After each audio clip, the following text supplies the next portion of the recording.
Vote చోరీ అంశంపై మనతో మాట్లాడడానికి మెదక్ ఎంపీ రఘునందన్ రావు గారు.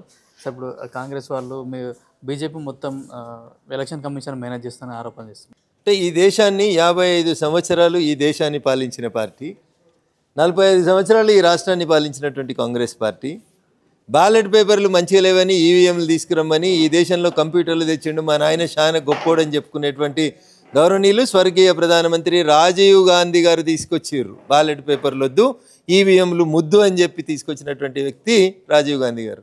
నాన్న మాట నచ్చదు, రాజ్యాంగం నచ్చదు, అమ్మ మాట వినవు, దేశం ఓట్లేసి నిన్ను ఎంపీని చేస్తే, ప్రజలు ఓట్లేసి ఎంపీలు చేస్తే నేను దురదృష్టవశాత్తు ఎంపీనైనా అని చెప్పుతావు. ఇది నీకున్నటువంటి అవగాహన. ఇక నేనేమనాలే రాహుల్ గాంధీ గారు అనేది ఒకసారి ఆలోచించుకోవాలి.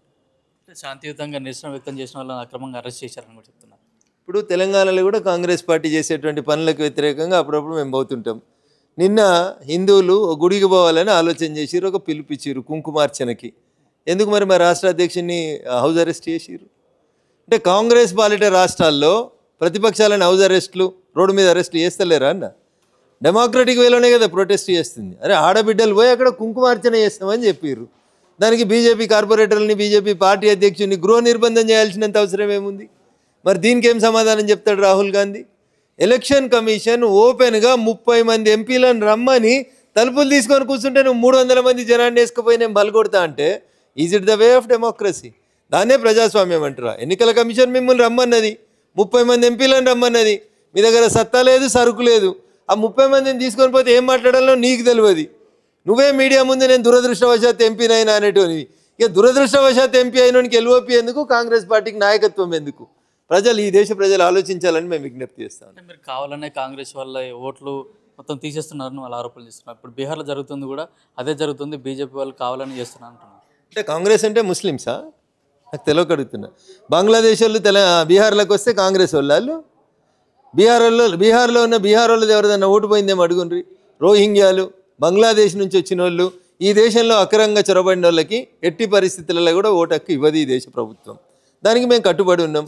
స్వేచ్ఛగా, నిష్పక్షపాతంగా ఈ దేశ ప్రజలందరూ ఓటు వేసుకునేందుకు మేము వెసులుబాటు కల్పిస్తాం. వాళ్ళు చేసే ఆరోపణలు ఎంత చిల్లరుంటాయంటే అన్న, 5 గంటల తర్వాత పోలింగ్ పర్సెంటేజ్ పెరిగింది అంటాడు.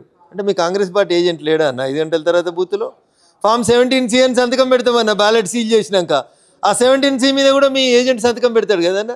మరి ఆడు కూడా ఫేక్ ఏజెంటేనా అన్న? ఐఎమ్ సారీ టు యూజ్ ఆడ్ అనే పదం. ఇట్లే ఉంటుందా అన్న?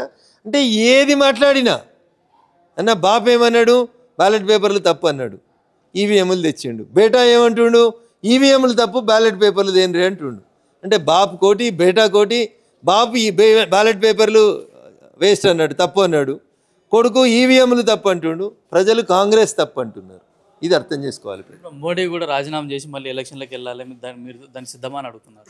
సో ఈ దేశంలో ఉన్న ప్రతిపక్ష నాయకులందరూ కూడా రాజీనామా చేసి, అన్ని పార్టీలు, ఇండి గఠబంధన్లో ఉన్నటువంటి అన్ని పార్టీల నాయకులు, లోక్సభలో వాళ్ళ పార్టీ నాయకులు అందరూ రాజీనామా చేసి ఎన్నికలకు వస్తే భారతీయ జనతా పార్టీ ఏ సీటును త్యాగం చేసి ఎన్నికకు రమ్మన్నా ఆ సీటుకు త్యాగం చేసి ఎన్నికకు వచ్చేందుకు సిద్ధంగా ఉంది. కాంగ్రెస్ చేస్తున్న విమర్శలకు మేము సిద్ధంగా ఉన్నాము, అట్లాగే దాంతోపాటుగా ప్రతిపక్ష నాయకులు కూడా రాజీనామా చేస్తే మేము కూడా రాజీనామా చేసి వస్తామని, దానికి కాంగ్రెస్ పార్టీ సిద్ధంగా ఉందని కూడా రఘునందన్ రావు డిమాండ్ చేస్తున్నారు. కెమెరామెన్ రూపాల్తో కిరణ్ కుమార్, పల్లవి టీవీ, బీజేపీ ఆఫీస్, హైదరాబాద్.